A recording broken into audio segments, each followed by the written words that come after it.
when the earth was still flat, and clouds made of fire, and mountains stretched up to the sky, sometimes higher.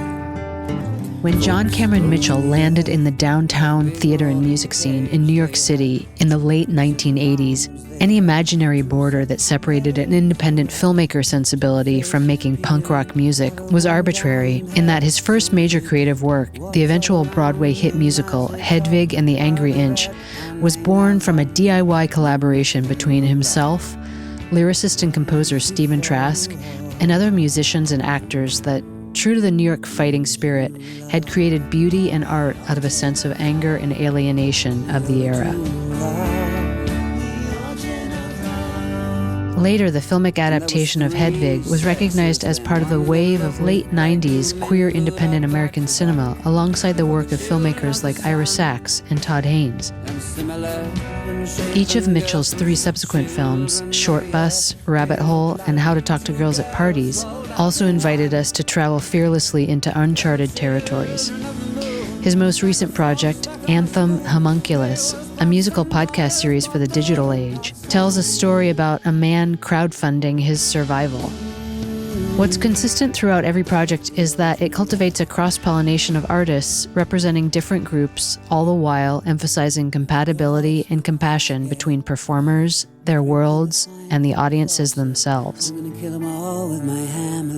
Mitchell's longtime collaborators, picture editor Brian Cates, sound editor Ben Chia, and his animator and visual effects supervisor, John Baer, joined Mitchell in conversation to talk about the origins and evolution of their work together.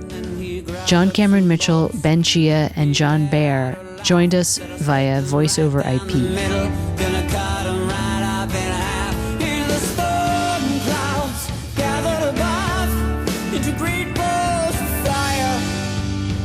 I came in 1985 to understudy in a Broadway musical, and I came from Northwestern, where I had an incredible, very artsy multimedia education, and Steppenwolf was coming out of it. So it was like very much about art for art's sake. And I came in with a certain maybe snobbishness, but also just mission of like making beautiful things and learning about myself. And also having just come out. So AIDS was in the air, and there was a kind of anger, and there was an artistic ferment. So AIDS really formed probably a lot of my collaborators' minds about what the purpose of art was, which was to heal and to channel outrage. So I was a very traditional actor doing all kinds of things, and when I came to New York, it was still very difficult. The town was, in 85, was very rough. And then I went to LA, I did an action movie. I thought, I'm going to have to go into the closet now. I realized very quickly that wasn't going to happen. So I came back to New York, which really felt like my spiritual home. And I was also discovering punk, which also was connected to AIDS and anger and the queer punk scene. So while I was doing traditional acting, I was going downtown to Squeezebox and meeting a lot of fascinating drag and rock and roll and punk performers. And punk was finally mainstream, but the queer punk thing was still strange to a lot of people. And Clinton was in, and so there was a ferment in the air, and Hedwig came out of it. So Stephen Trask and I created Hedwig as Squeezebox, the original rock and roll fag bar that forged a lot of us. And that's where Anthony was. That's where Jane County, the original punk rock drag queen, was held up as their god. And in 94, I started creating Hedwig. Direct from communist East Berlin, by a trailer park in the Midwest. Let's put your hands together and welcome the internationally ignored song stylist, Hedwig.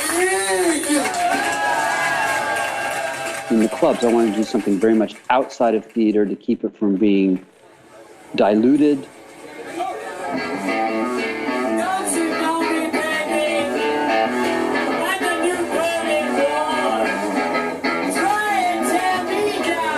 We had an amazing director, Peter Askin, and we did it at Westbeth, which was really the Joe's Pub of its time. It was a nexus of art and rock and theater and cabaret.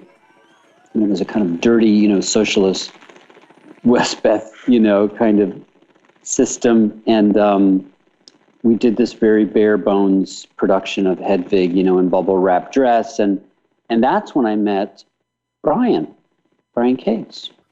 I was dying to work with John. I wasn't experienced enough and not ready as an editor. I didn't work on Hedwig.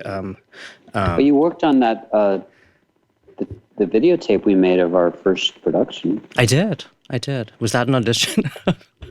No, but it wasn't very well cut, was it? It was. It was a promo. Yeah. Brian and Stephen Kent Jusick shot and edited our very first Hedwig document. Well, we did shoot it at the clubs, but at Westbeth, and they sort of did it for free, and it was Fokula. Oh, Jörg Fokula, right? Yeah. Shot and directed. We were just all part of the same crew, starting in the 90s. Late 90s, I would say. Around that same time, picture editor Brian Cates had gravitated towards similar artistic circles in the New York film world. Since meeting Mitchell, Brian Cates has gone on to collaborate on How to Talk to Girls at Parties and Short Bus, as well as Tarnation, which was executive produced by John Cameron Mitchell and Gus Van Sant. Brian has also served as picture editor for directors Dee Reese, Tamara Jenkins, Lee Daniels, George C. Wolfe, and is currently working on an upcoming television series executive produced by David Simon. We were friends through mutual friends. John Bruce, Jim Lyons, who was Todd Haynes' long-term editor until he passed away. One of the first films I worked on was Safe as a post-PA or as an assistant editor. Yeah. So we were John and I were in the same circle of friends. I was a little younger. I was just out of college. The squeezebox scene was a little too cool for me. It was a really hot scene. Yeah. So I felt very, overjoyed to be accepted into aspects of that artistic circle. But I went to see Hedwig as a fan. Like I knew that it was up and I knew it was John's. The first time I saw you was in Destiny of Me, actually, a show that John starred in, the sequel to The Normal Heart by Larry Kramer, which was a fantastically dangerous feeling and powerful piece of political theater. Especially at that moment. Yeah, with blood being thrown at the audience, right? Didn't you throw blood at the audience? Yeah, it's a sequel where Ned Weeks is in an experimental treatment in this white hospital room, and he's getting his blood transfusions through the whole piece and remembering himself as a young man that I played. And then at the end of The Normal Heart, someone explodes a carton of milk, and this image of spilt milk, I think on a dark floor, was this incredible image from Normal Heart. But in the Destiny of Me, he took his blood and just spattered it over this white set and went into the audience, and it was just the most powerful image. And I guess in some ways, doing Hedwig and her smashing her tomatoes and ripping her drag off came a little bit out of that. But we, Brian and I, our heroes were our acquaintances and then friends. Todd Haynes, Jim Lyons, Gus Van Sant, Ira Sachs. These were the queer filmmakers that we looked up to and the way they made their things, which were, again, art for art's sake, beauty for beauty's sake, trying to do something that was going to help things. Mm-hmm. And also a kind of intellectual rigor that felt absent from, certainly from Hollywood, but also they weren't afraid to be sort of heady and academic in ways and structuralist. And it was a scene that was very attractive to someone just out of film school like me. Oh, yeah. But it was a thrilling time, and I auditioned for Safe and actually was cast, but it was such a low budget they couldn't fly me out, so I couldn't do it, which was so weird. And I had to do a play which made me more money Off-Broadway. But I remember going to Sundance in 91 with my picture and resume and handing it to Christine Vachon and Todd Haynes and Derek Jarman, and new queer cinema was kind of rising, and it was again coming out of AIDS. It was coming out of anger, but it was some beautiful films. And later I met Stephen Winter, Brian and I are good friends with, and his film Chocolate Babies was part of that scene as well. He was out of Chicago, and it was like there was so much ferment in the air, and there was so much courage, and independent film was just kind of kicking in at that time. as a thing that could be even viable. So as Brian was coming up and learning, it coincided with the first film we worked together on, which was Short Bus. Short Bus, originally called the Sex Film Project, was developed over 2 years through improvisations and rehearsal and during the shoot, and was, in essence, drawn from the cast's collective imaginations. But like all creative acts, in the beginning, it started with a single idea. So, I mean, John, how clear were you on what your intentions were narratively with it? I mean, what was clear was that it was going to be a film with non-simulated sex. Yes, that was the only thing. It was kind of an exercise. By that point, I had made Hedwig with Ben Chia here, and John Baer did some fun digital stuff on it. And Andy Marcus was the fabulous editor. Yes, and Frank DeMarco shot it. So we're starting to create a group of friends who I will continue to work with. And Brian was, adjacent to a lot of these people. And after Hedwig, I got a lot of offers to direct giant Hollywood movies, and I don't know. That wasn't that interesting to me. I saw a lot of friends go into that world and get really disappointed, or the more money you get, the more trouble there's going to be. To make the money back, you got to dumb it down sometimes. An example was, Bohemian Rhapsody came around to me later, and I was like, at this budget, it's going to have to make money in China, and they're going to have to cut out the gay stuff. I mean, and it happened. That's what happened. And I was like, I don't want to be part of that, bullshit. The first script was very much minimizing his queerness and the AIDS part. It's like, that's a huge part of the story of Queen. And, so doing something small on our terms always felt purer, more fun, less money. With Short Bus, we came in with an exercise. I grew up Catholic. I'm like, sex is terrifying to Americans and to religious people, Christian people. Why should it be? Our friend Stephen Kent-Jusick had something called Cinesalon, where there was 60 millimeter films, vegan food, and then group sex. And it was fascinating to me. And I wasn't really thinking in terms of having the group sex, because I was kind of scared of that. But I was fascinated by the offering of all of our favorite things, food, art, sex, in the same space, as equally important things and equally fun things. And so I said, okay, let's make a film where the sex is not simulated, and it's the center of people's working out other issues. It's not really about sex. It's about their other issues, but in the realm of sex. I knew that there could be no traditional actors or stars that wouldn't want to be part of it, so we opened it up to the whole world to send in audition tapes, VHSs. I'm glad it wasn't a digital time, because those things would be spread all over the place. We destroyed all the tapes. 500 people auditioned. We called back 40. We didn't have a story. Their auditions helped set up their characters for later. We chose 9 people that were interesting and did improv with them to create a script, to get the grist for the mill. Like a chorus line. Like a chorus line. They helped create their own stories. And all of them had a great experience. There was never any issues with feelings of exploitation. We took 2.5 years to develop it with the actors before we shot, which of course killed any sexual attraction between them. Can I just mention something about the origins of Short Bus? Supervising sound editor Ben Chia began working with John Cameron Mitchell on Hedwig and the Angry Inch, and has worked on each film since. Additionally, he's worked with film and television directors such as Martin Scorsese, Spike Lee, Mike Nichols, the Coen brothers, Ang Lee, David Simon, and Todd Haynes. When we were mixing Hedwig in Toronto, John and I would often go to dinner, and after dinner one night back in, I think it was John's hotel room, I was lying on his floor, and he said, I'm thinking about my next project. And, I really like the sex in porn and the performances in high-quality film, but the sex is always terrible in film and the acting is always terrible in porn, and I want to do a film that includes both. And he said, so I'm writing my next film. And I was like, that's fucking brilliant. It's so good. and all the salons would come up, and New York really was changing. And there was a dancer that I met at one of those salons, as one of your friends, John, and I can't remember his name. I asked where he lived, and he lived in Georgia. I don't remember the town. He said, no artist can afford to live in New York anymore. Like, none of us can be here. This isn't that city anymore. New York has moved on. And I think what Short Bus really did was sort of capture the last gasps of that New York. Well, New York was a character, and John Baer here really created that character.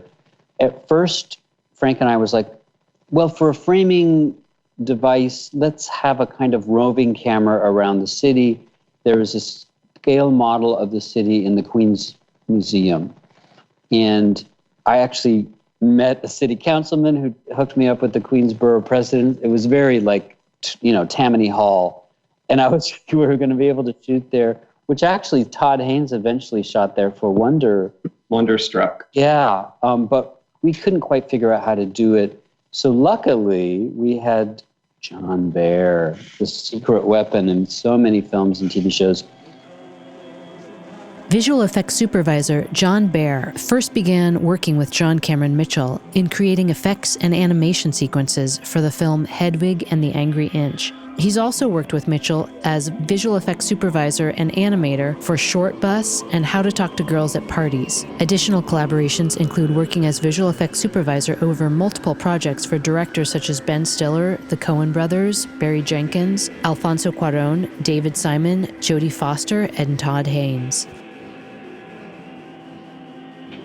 Thankfully, John always has gotten a script to be very, very early, even as he's still developing it. Usually the animation is at least blocked in the script as a good description, but then John and I will sit and talk, and he'll explain what the animation needs to do emotionally and narratively to really tell the story. And he always has some references. I think John has an incredible love for animation and knows a lot about its history, and is just really loves visual storytelling in general. So he always has incredible ideas and even some imagery to kind of set me up with early on. And because I am involved early on in the process, that gives me a little bit of time to go back and reflect on some of the concepts that he's mentioned and some of the desires he has for what it's going to do for the film. And I can just sit back and percolate on it a little bit and come up with, do some of my own research, find animation that maybe has been done in the past that is interesting in a certain way, certainly finding imagery and illustrations that tie into what he's looking for is, and eventually we circle in on something that everyone's responding really well to and seems like it could help narratively to tell the story. And at that point, I'll usually start doing very rough animations. And that's usually when, Brian gets heavily involved, where I'll do rough animation, Brian will cut it into the film and see if it's working timing-wise, content-wise, maybe drop it, move it from the end to the beginning of a scene and just really experiment freely in that way. At a certain point, everything gets a little bit locked in and it becomes a bit more technical for me at that point. And once we have a look and a timing, kind of a mad dash to the finish. But being involved early and so collaboratively really lets me get the best out of the animation, I think. What many people didn't realize watching Short Bus was that the animated New York skyline that John Baer created wasn't handmade. It was constructed from early processes in digital animation. The Short Bus, while being very real in many ways, also has like this overall, a bit of a fairy tale vibe to it. And I think that really let the animation depict these exteriors in a very fun and playful way. And the animation is, by design, is very hand fabricated looking. Although it was digital, all of the textures and every single detail that's in it was painted by hand by myself and a group of a few other people who helped out. And I think that, and you and Frank designed shots to maybe we fly into a window, we pull out of another window here and there. And then the animation took over for all of those parts and just let us fly over the city and see interesting things from Central Park, flying over the bridges of the city, and really just giving it a visual language for when we're outside, getting from character to character. It's almost like paper mache. It has the most incredible skin. And this is, of course, a decade before Google Maps, where, the idea of flying over the city was it's not a motif that people were used to seeing at all.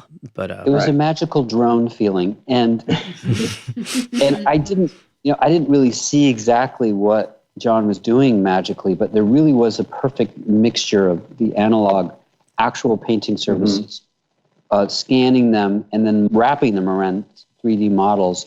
And most people watching it were like, "This is a handmade model," So the camera was doing things it could never do with a handmade model at that time. So it was a perfect framing device to make it, like he said, a fairy tale, a realistic fairy tale in a New York that was fast fading. We shot in Dumba Collective, where Brian and I had hung out socially, where the band Le Tigre had their first gig, and it was like this queer art collective in an old photographic. They used to hold Gay Shame there as well annually, which was the anti-capitalist non-pride event. And there were sex not bombs, orgy parties and various rooms, and it was a perfect place. And many of the people who lived there became extras too. And I believe I performed cunnilingus on one of them my very first time, which I had to document from my mom. For your mom. 2 takes. 2 angles, 1 take. Yeah. The downtown New York music and theater aesthetic that helped birth John's early career inevitably influenced his own approach to filmmaking. So my technique is, it's going to be a party. What we're making is a low-budget party that guaranteed to do stuff that you haven't done, having a good time with nice people for less money. Come on in, join us.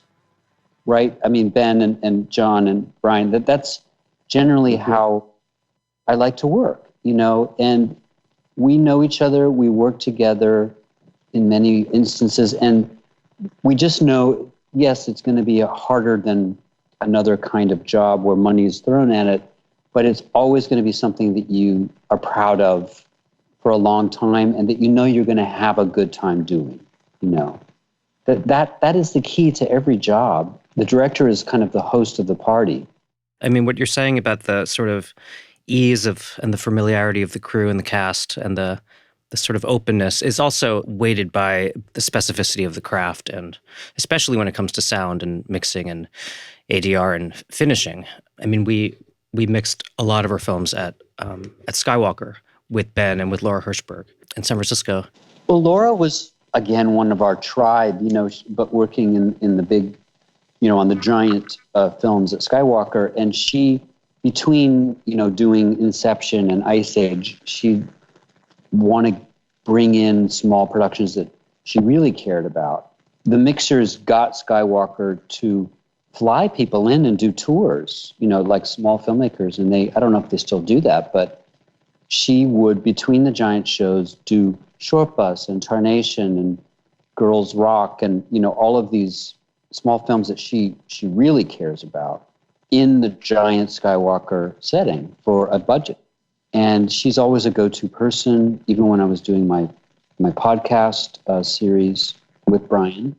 She helped us with that as well. And we went on to work on 2 other projects. One was How to Talk to Girls at Parties, and then Anthem Homunculus, which we didn't need a digital visual designer yet because it's a podcast. I kept threatening, people. Frank, I said, Frank, I really want you to be the cinematographer on my podcast.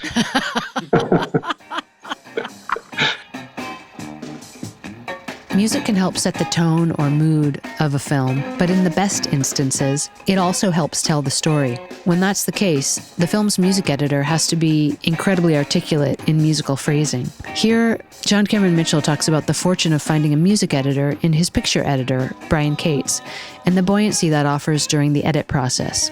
Brian is the best editor I've ever seen who has the strongest musical editing sense. He can take lines of music written by composers, recombine them, and be co-writers of the pieces, really. And how did you get so musical, Brian, for not even being a musician? I mean, that's sweet. I mean, I studied violin and viola and cello and piano, and I played all of them extremely badly. But I had the love of an amateur and also an interest in music theory that was never fully tapped out through like going to school and learning. I mean, all of our films have had wonderful music editors officially as well, but there's a certain amount of music editing that happens in the Avid stage, especially when you have songs that are a lot. Yeah, I mean, anything from 0 to a ton. But when there's live performance as well as pre-recorded musical material as well as ADR'd musical fixes, as there are when you do a music-heavy project, it's like this beast that has to be tamed, and you're all these elements from different places. So, I mean, for me personally, I just find music editing to be the fact that it's devoid of actors, dialogue, visuals. It's like you're controlling pure structure and you're creating emotion without all of the constraints of story. So it's almost like the ripple underneath the story is you're moving the emotions and the ripples, but you're not actually moving the content. I gravitate toward projects with great music, and John is a great musician and lover of music. You also say you love mixing a lot. I do. Right, Brian? All these things that you don't think of as an editor doing is, you have to do all of those things. Well, Ben, we should talk about this together. I mean, when there's so much ad-libbed scene work and so many different kinds of musical elements and dialogue and sound effects elements, the clarity and making the choices becomes so, the craft of mixing becomes so crucial to direct the ear to what you need to hear. So, when you work with Brian, Ben, how does it feel different than working with other editors in terms of the back and forth? What's different about Brian? I think what's different with Brian is that Brian has the vision. So often what we receive from Brian is that the idea is already spelt out, and we're just going in and sort of fine-tuning the detail. And sure, we'll record some additional material and feather that in. And so we have the opportunity to polish what Brian has done and, introduce new elements that you bring, John. And then it's just this spring of new thought. It's constant, like it just keeps flowing. And that's really the process, that no two of your films will ever be even close to one another, because you're onto something completely new all the time. And Brian has a big net to capture that and then to put that up on the screen in a really amazing way. The one other thing I noticed with Brian is his optimism. Like when he's working on a project, there's other editors who can get very panicky, or they work from crisis to crisis, and that's how they get things done, is keeping a crisis vibe. Brian has the absolute opposite, which is he finds the thing that he loves about it. I don't think he can do a job that he can't find something to love about. I'm laughing because the crisis is clearly contained to my own mind. Crisis to yourself. But other people I appreciate think that. The only way to get something done is to create a crisis, to make it a crisis. But I think for all of us here, John and Ben and Frank too, we don't work in that way. We don't like to. And sometimes when we've had collaborators on our projects who amp up oh my God, it's like it works for them, but we don't like to work that way. We really don't.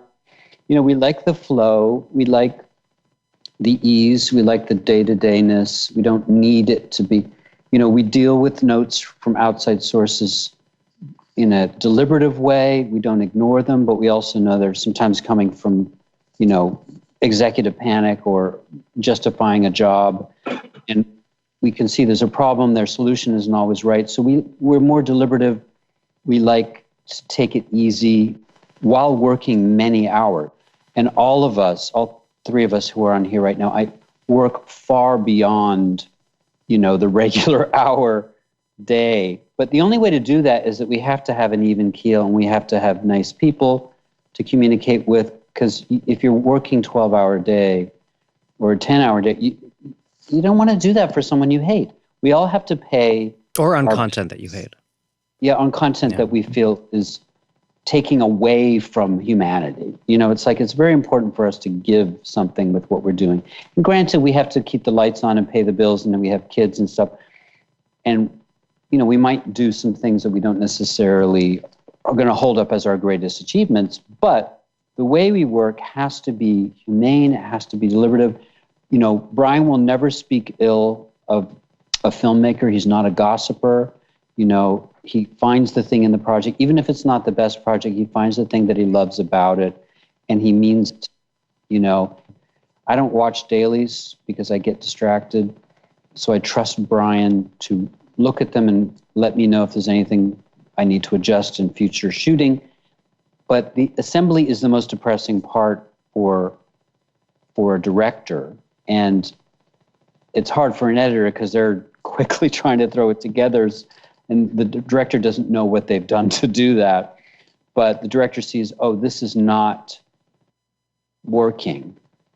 Or, you have to be quite objective to look at an assembly and go, oh, it's just a mass of cells that will become an embryo and that will become a baby someday. But a first-time director is very panicked by an assembly.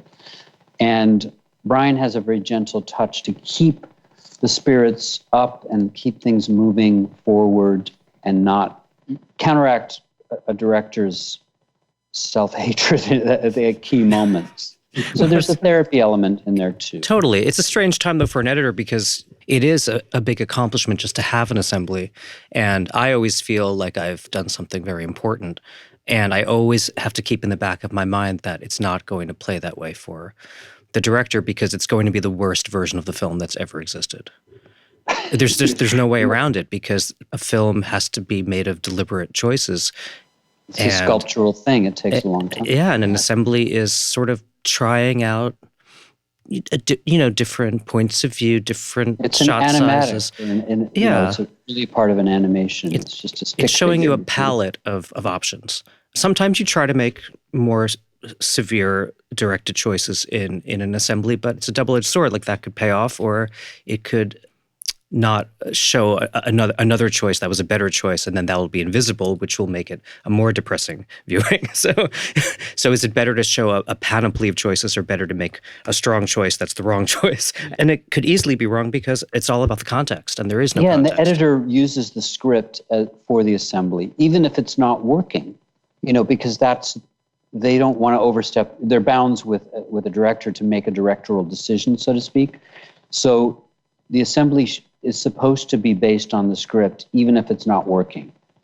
So even an editor is not allowed to put their best foot forward because they're following a script. I mean, some are. It depends on the relationship with the director, right? But yes. I think it's important to have a blueprint to go back to, just to know what the cinematic version of the script was for that moment, to have, to generate and to ideas. see what's not working. Assembly is also to see what's not working. Interestingly, I was talking to some directors recently about that panic assembly, low point. And two directors had different solutions to it. Miguel Arteta starts editing backwards. He starts with the last scene. Especially if it's a good script where you trust that ending, he'll start with the ending, and then back everything else into it, which is interesting, right? You usually start with the first scene after the assembly. And Spike Jonze said, I can't watch an assembly, and I don't. He never watches it. He just starts editing the first scene from the assembly. He'll look at the assembly bit by bit, but he won't watch it all at once to be depressed. I guess one thing I will say also about what Brian and I have often done is, starting with Hedwig in a few scenes, I started working with a process where the script was typed, but then the actors were not allowed to learn their lines. And so in effect, they're paraphrasing. If there were 10 lines and one pause in the middle, every take they would have to do 10 lines, but I tell them, you cannot do it the same. I'll fire you if you learn your lines. But the pause still has to be there, and it still has to be those 10 beats in that order. But say it however you want to. And we did that for a few scenes in Hedwig, which takes more time for editing. And then in Short Bus, because we had a lot of non-professional actors, it worked really well, this paraphrase process. You know, we did improv first. I wrote a set script. And then when we rehearsed and shot, they were not allowed to do the lines as written. But it would kind of eventually hew towards closer to what the lines were, but it never felt artificial, and it helped these non-professional actors seem more professional. But because of that, we were shooting long takes on 60 millimeter film in Short Bus, which is, you know, sometimes hard to do because of the amount of footage. But I knew that when Brian got that footage, that we probably had to do a bunch of jump cutting because continuity was all over the place. And I was shocked that there wasn't much jump cutting. There was purposefully for certain key comic moments and dramatic moments. But Brian, when you first got all that crazy footage, were you like, oy vey, you know, how is continuity going to work? And this is before the magic of digital, you know, starting with my film Rabbit Hole, which Brian didn't work on because he was busy. And in Short Bus time, I didn't know about, in one take, you know, someone's doing this, and then you cut to the reverse shot, and the hand isn't up, so you can't use that shot. That's what happened for 100 years of editing. Then starting around the mid-2000s, you could cut a shot in half and use a different right side of the shot where the hand is not up. And it's the back of Nicole Kidman's head, and the hand is not up. And I was like, why didn't anyone, what? You know, I don't know when that actually, John Baer, you probably know what year that actually started happening in films. Yeah, it's crept in, I don't know what year it started, like probably the late 90s, honestly, early 2000s for sure. And it's now extremely prevalent in everything. Almost to a fault, I would say. Almost to a fault, yeah. People get lazy now. Absolutely. Because of digital formats that you're shooting in, and also morphs, which are, you know, how do you describe a morph to a layman? It's when you take a jump cut and the Avid or whatever software interpolates what frames would exist if it were, you know, if it were a dissolve, like a 10-frame dissolve. What would it take for those 10 frames to go from A to B as an interpolation rather than a superimposition? So it looks like the movement is continuous even though it's a jump cut. It's made of a jump cut. Well, there was a shot with Nicole Kidman and Elle Fanning morphed by Bridget, what was her last name? Fulani. Yes, the mistress. Sorry, Fulani. The mistress morpher. And there were, to get the right timing, you know, because there was too many long pauses, you actually could change, if no one's moving, you can change the length of the pause by skipping those frames. Mm-hmm. It's so many cheats now, but of course it's all for the power of, you know, it's all for, I know. We're doing the Lord's work, ideally. But we don't want to get trigger happy. I know. Although I do. One shot with Nicole and Elle had 16 morphs, you know, to cut out the blink or the, you know, it's crazy. And it makes me think about all of those classic films, you know, what about that take with Ingrid Bergman where there was a hair in her eye, but it was the most brilliant take? Where is that take? It's gone forever. Nowadays, you could digitally get rid of the hair or the whatever and save some performances. But, you know, I mean, the thing about just to go back to the Short Bus question, first I should say, yeah, they weren't really ad-libbing. They were doing what you said, which is taking the beats of the scene and paraphrasing the dialogue. I mean, I did not panic when I got those dailies because, like a great documentary cinematographer, Frankie would move around the action so that different parts of the scene, based on his instinct and based on the drama of what was happening between the characters, would be in a different position that would be cuttable.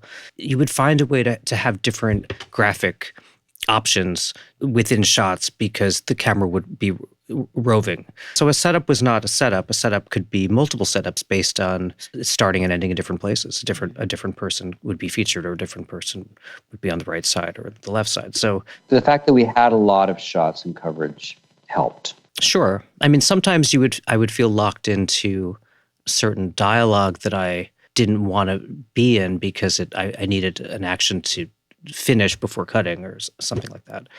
But there's always an answer. I mean, you cut away. You cut to another part of the club, or you jump cut. You know, in some cases, it was good to jump cut. Yeah. One other thought about Brian, and that is basically he leads the post department by being ahead of the curve and being strategic. So there are never surprises. Everything's calm because Brian's always planning 2 or 3 steps ahead and having those conversations.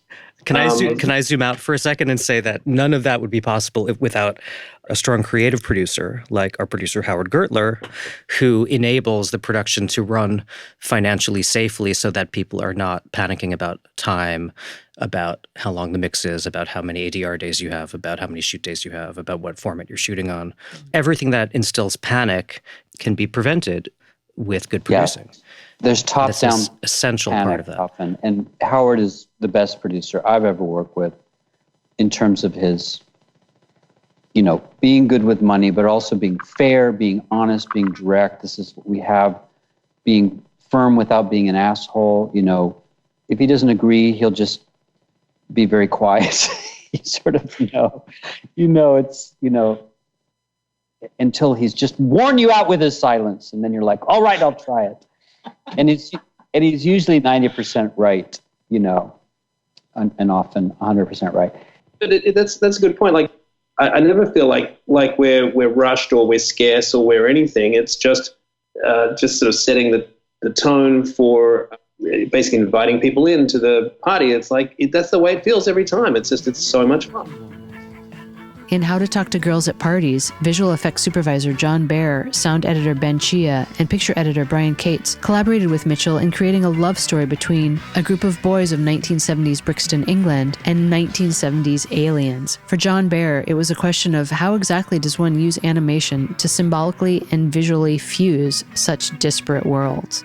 We take a little bit from everybody, and everyone inspires each other. So in case of How to Talk to Girls, which was a DIY punk rock thing, we thought since it's about those kind of people, the way we make it should be similar to, we had old classic punkers like Bruno Wizard, who was in a band called the Homosexuals, was influencing it. And then we had new punks, like Jamie Stewart from Shoo Shoo, and Mitski, and everyone was added to the Stone Soup of script. It's like, what do you got? Throw it in. This feels right.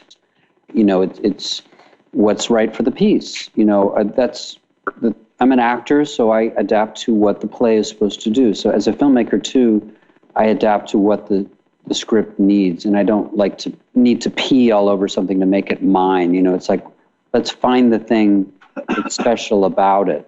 And in John Baer's case, I said, this is a 70s story, and the aliens in it should look like aliens from the 70s. In fact, they've manifested themselves the way aliens are supposed to look, even though they're not, their real forms are not, covered in colorful 60s mod latex. And John's space age depictions of the aliens' true forms are also fanciful. We looked at some punk imagery. We looked at colored light bulbs that would be cheap lighting in a punk club in the 70s, and the filaments of those colored light bulbs became an idea for what the alien pure energy visualization was.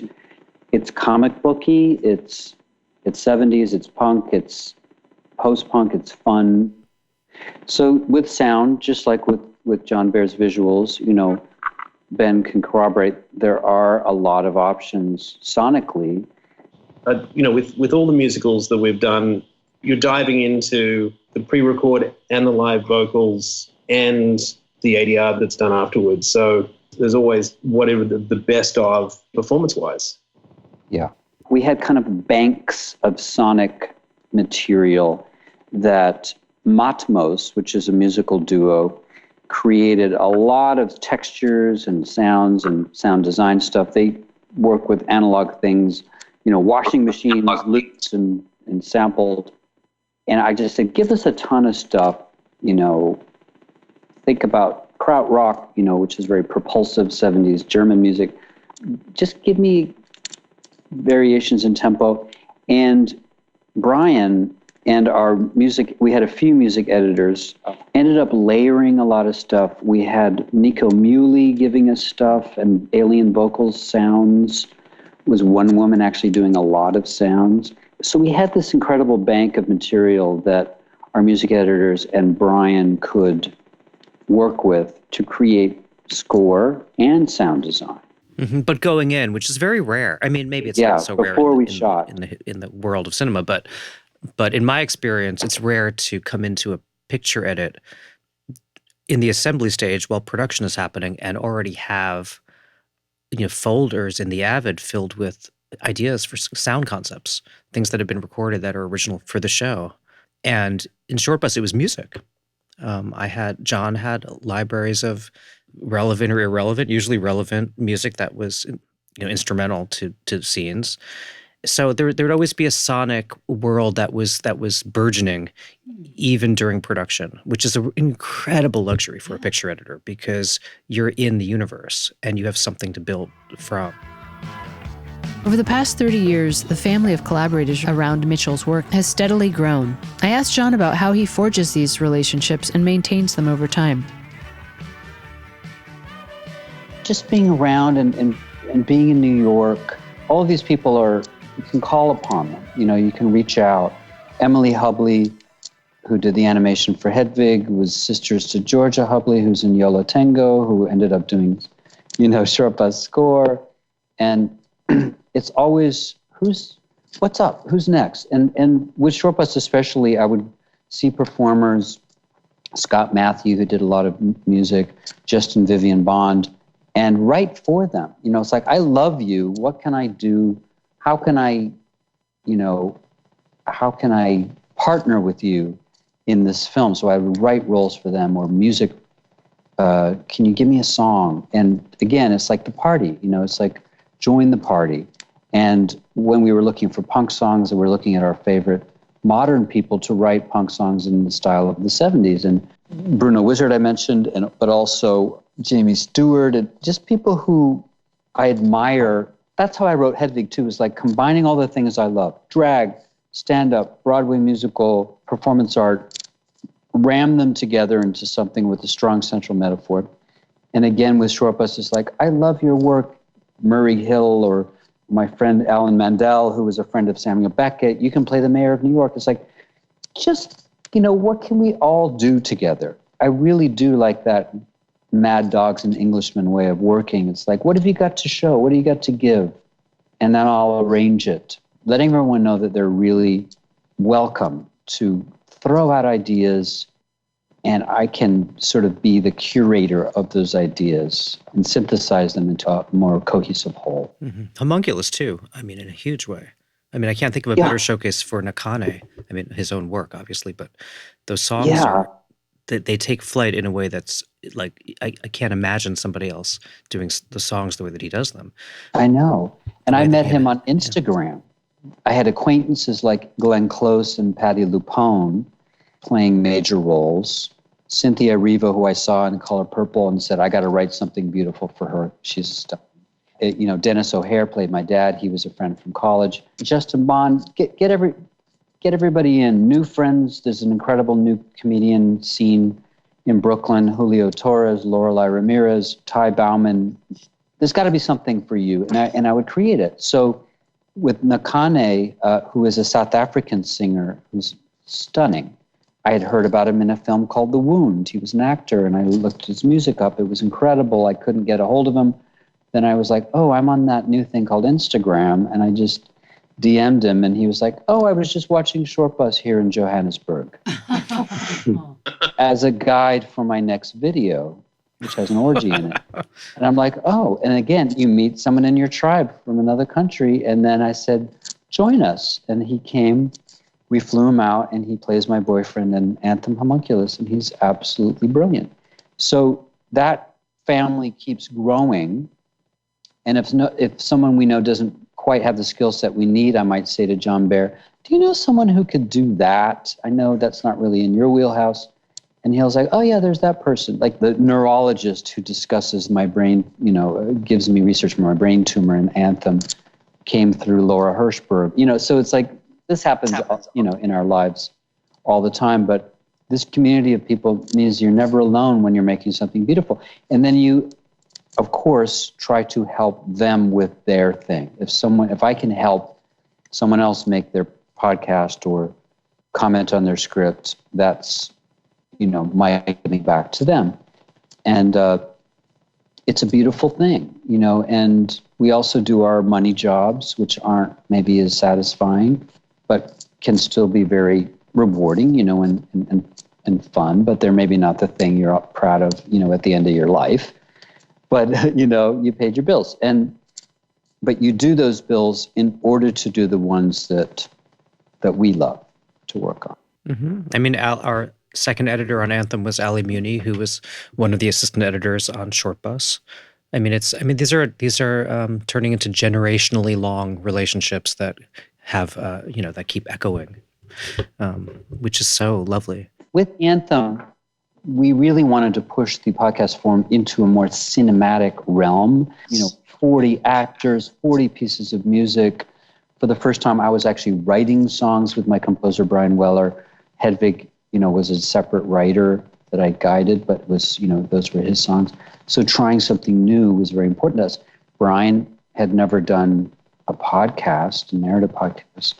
And so it's like, ooh, this could be fun, turn off the visual. What can we do here? We learned a lot. And now we're getting offers to do it as a Broadway musical. Something that I always look forward to working with John is the common thread about self-acceptance. This is my view about self-acceptance that runs through all of his projects. It's something that's sort of very deep in the DNA, and I think very special. Going beyond, LGBT, the great storytelling. There's this, very deep empathy and, love of the human condition that John sort of has embedded in his work. Yeah, and the people that I've gathered and you guys have gathered are the people we will work with forever, and it's a beautiful thing. And it may be forms that haven't existed, been invented yet. That's what's fun about the storytelling thing. I work in theater as well, and I brought John Baer into Broadway for our Hedvig production, and he did an incredible animation in a very short notice that was projected on a scrim, during the Origin of Love that was unique but still inspired by the piece, and that was a hoot for him. Like, have you done any more theater? I have not. No. But the one you just mentioned could be interesting. If Anthem does become a Broadway play. Yes. Yeah, we should think about that, because and I also want to bring in like puppet makers, and it's like there's so much cross synthesis here.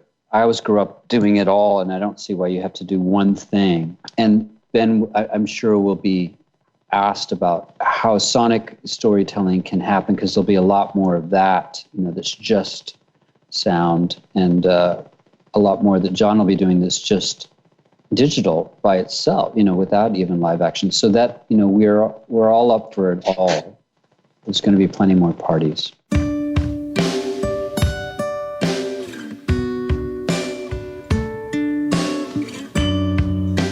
The recording engineer was J.J. Swelto of Parabolic.